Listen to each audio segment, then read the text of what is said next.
Hello दोस्तों, कैसे आप सब। Welcome back to another brand new video. आज मैं आपको बताने वाला हूँ कैसे आप बिल्ड कर सकते हो पीसी अंडर रुपीज़ 40,000। और ये पीसी आप फ्यूचर में जाके अपग्रेड भी कर सकते हो।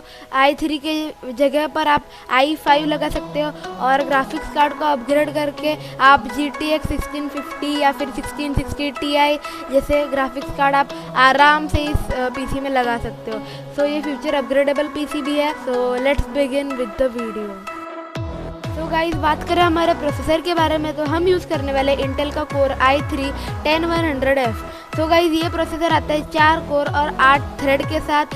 इसका LJ सॉकेट है 1200, स्पीड है 3.6 गीगाहर्ट्ज़ की और ये टर्बो करता है 4.3 गीगाहर्ट्ज़ तक। और इसकी कैचे मेमोरी है 6 MB की और ये मैक्सिमम मेमोरी सपोर्ट कर देता है 128 GB तक। और इसकी TDP है 65 वोट्स की और वारंटी है 3 साल की। तो अभी बात करते हैं हमारे मदरबोर्ड के बारे में। तो हमारे मदरबोर्ड के लिए हमने लिया है MSI का H410M Pro WH मदरबोर्ड।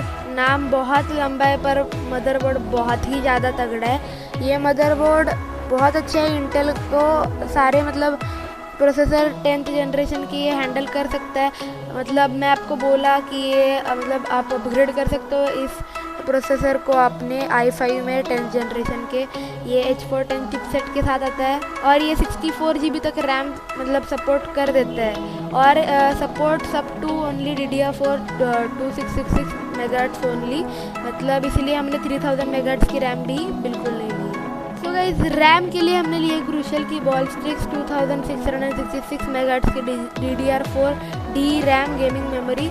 तो मैं बहुत सारे बिल्ड्स में मैंने पिछले बिल्ड में भी मैंने यही रैम स्टिक यूज़ की थी, क्योंकि ये हीट सिंक के साथ आती है और बहुत अच्छा लुक भी प्रोवाइड कर देती है। इसलिए मैं ये रैम हमेशा सिलेक्ट कर देता हूँ। तो गाइस, स्टोरेज के लिए हम केवल किंगस्टन की A400 240 GB की इंटरनल SSD ही यूज़ करने वाले हैं। कोई 1 TB के हार्ड ड्राइव नहीं यूज़ करने वाले, वरना हमारा पीसी का बजट ज़रा 40,000 के ऊपर जाएगा। इसीलिए हमने एक हार्ड ड्राइव नहीं यूज़ किया, वरना मैं हार्ड ड्राइव यूज़ करता। 240 GB के SSD में आपके विंडोज़ और 2-3 गेम्स हो जाएंगे फिट। और ये बहुत अच्छी SSD है, किंगस्टन ब्रांड की तरफ से आती है और इसकी वारंटी है 3 साल की। तो गाइस, पावर सप्लाई के लिए लिए हमने एंटेक का एटम V450 पावर सप्लाई। ये भी मैं पावर सप्लाई यूज़ करता हूँ क्योंकि ये बहुत चीप आता है दूसरे पावर सप्लाई से। और ये नॉन मॉड्यूलर पावर सप्लाई है, मैं पहले ही बता रहा हूँ। और SATA 4 कनेक्टर के साथ आता है और ये टोटल पावर 450 वोट का कंज्यूम कर लेते हैं। हम मालूम है तेरे बाप को मत सिखा, चल। कैबिनेट के लिए लिया है हमने चिप्ट्रॉनिक्स का X310B mid tower ATX cabinet. और ये USB 3.0 को सपोर्ट कर देता है और इसके सामने RGB के इधर से स्ट्रिप्स लगे हुए हैं और लेफ्ट पैनल पे साइड पैनल भी है, जो कि बहुत अच्छा लुक प्रोवाइड कर देता है। तो गाइस, सबसे इम्पोर्टेंट चीज़ हमारा ग्राफिक्स कार्ड, जो कि हम लेने वाले हैं। तो गाइस, ग्राफिक्स कार्ड के लिए हमने लिया है कलरफुल का G4 GTX 1050 Ti 4GB GDDR5 128 bit gaming graphics card. तो गाइस, ये आप ऑफलाइन लेना है ग्राफिक्स कार्ड। और ये अगर आप ऑफलाइन बिल्ड करोगे तो ये पीसी आराम से आपको अप्रॉक्सीमेटली 37,000 तक आपको ये मिल जाएगा।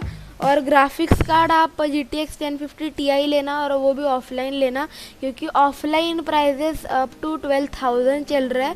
17,000 और 12,000 में बहुत ज़्यादा डिफरेंस है। इसलिए आप पीसी इसको ऑफलाइन ही बिल्ड करना। पर आप इसमें GTX 1650 लगा सकते हो, पर ये ज़रा सा बजट के ऊपर जाएगा।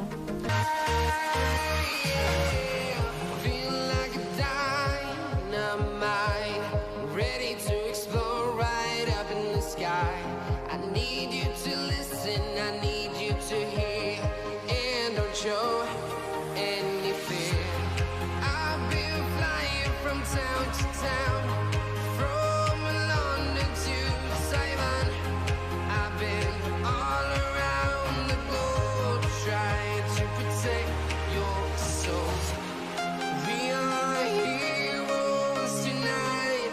We will fly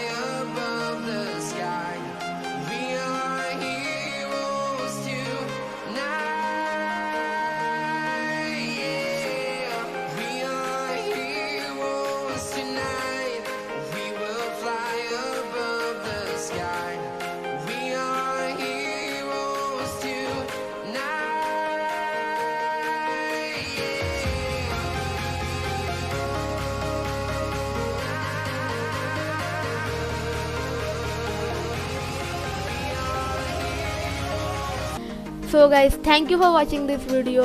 अगर आपको ये वीडियो पसंद आई होगी तो प्लीज़ मेरे वीडियो को लाइक कर देना, चैनल पे नहीं हो तो प्लीज़ सब्सक्राइब कर देना, और ये वीडियो शेयर करना अपने दोस्तों के साथ जिनको अभी अभी पीसी बिल्ड करना है अंडर ₹40,000। तो thank you for watching this video guys, bye. करना नहीं